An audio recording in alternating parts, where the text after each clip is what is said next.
मधुश्रावणी व्रत का महत्व और कथा।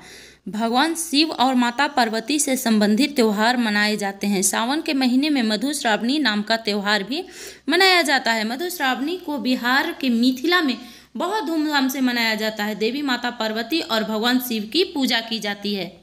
इसी दिन पत्नी अपनी पति की लंबी उम्र की कामना करती है। इस दिन कई तरह की कहानियां और कथाएं बुजुर्गों द्वारा सुनाए जाते हैं।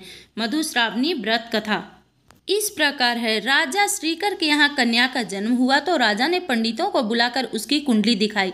पंडितों ने कहा कि कन्या की कुंडली में कोई दोष है जिससे इन्हें सौतन की ताला में मिट्टी ढोना पड़ेगा। राजा यह बात सुनकर दुखी हो गए और कुछ समय बीतने के बाद वह परलोक सिधार गए। फिर राजा श्रीकर के पुत्र चंद्रकर राजा बने।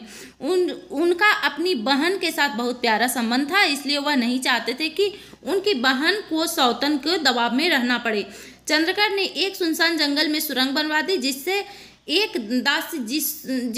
एक दासी के साथ राजकुमारी के रहने की व्यवस्था करवा दी ताकि उनकी मुलाकात किसी भी पुरुष से ना हो। लेकिन उसकी किस्मत में कुछ और ही लिखा था। एक दिन सुवर्ण नाम के राजा उस जंगल में आए और शिकार ढूंढते हुए उस सुरंग के पास आ गए।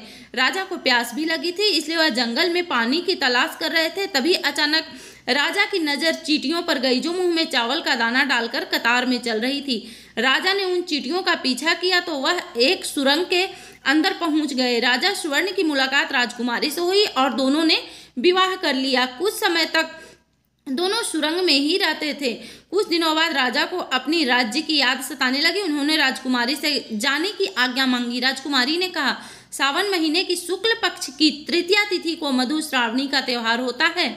उस दिन नवविवाहित महिलाएं ससुराल से आए अन्न खाती है और ससुराल से आए नए कपड़े पहनती है, इसलिए मधुश्रावणी पर आने से पहले इन्हें भेज देना। राजा ने राजकुमारी की बात सुन ली और स्वीकार भी कर ली। साथ ही कहा कि वह भी उसे अपने साथ ले जाएगा। राजा राजधानी लौट आए। राजा ने प्रमुख वस्त्र बनाने वाले को बुलाया और चुनरी बनवाई। जब यह बात राजा की पहली पत्नी को पता चली तो उसने वस्त्र बनाने वाले को लालच देकर चुनरी पर छाती लात झोंटा हाथ लिखने का आदेश दिया, जिसका मतलब यह था कि उसकी सौतन उसकी छाती पर लात मारेगी और बाल पकड़कर उसको खींचेगी। वस्त्र बनाने वाले ने चुनरी को इस तरह लपेटकर राजा को दी कि राजा को समझ ना पाए कि इस चुनरी पर कुछ लिखा है।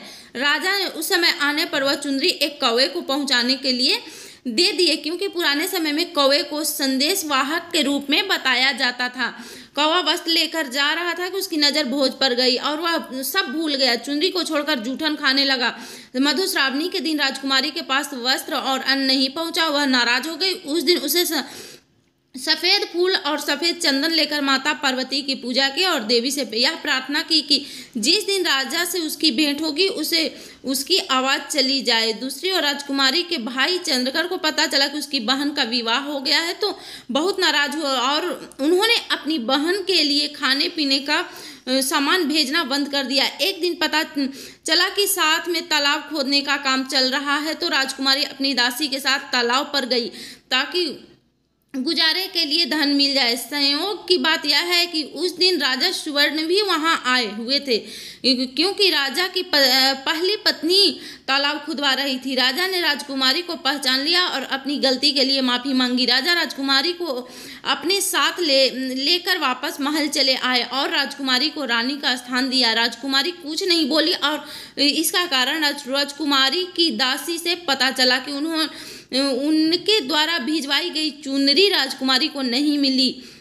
राजा ने जब यह घटना की जांच करवाई तो सारी बातें सामने आई और पता चला कि यह सारी उलझन कौवे की वजह से हुई है। राजा ने चुनरी की तलाश करवाई जिस पर रानी का भेजा संदेश लिखा था। राजा इस बात पर रानी से बहुत नाराज हुए और उसने रानी को मौत की सजा दी। अगले पूजा स्थान पर रंगोली बनाई जाती है। फिर नाग नागिन विषहरा पर फूल पत्ते चढ़ाकर पूजा करती हैं। महिलाएं गीत गाती हैं और कथा पढ़ती हुई सुनती हैं। मिट्टी के बनते हैं नाग नागिन। पूजा शुरू होने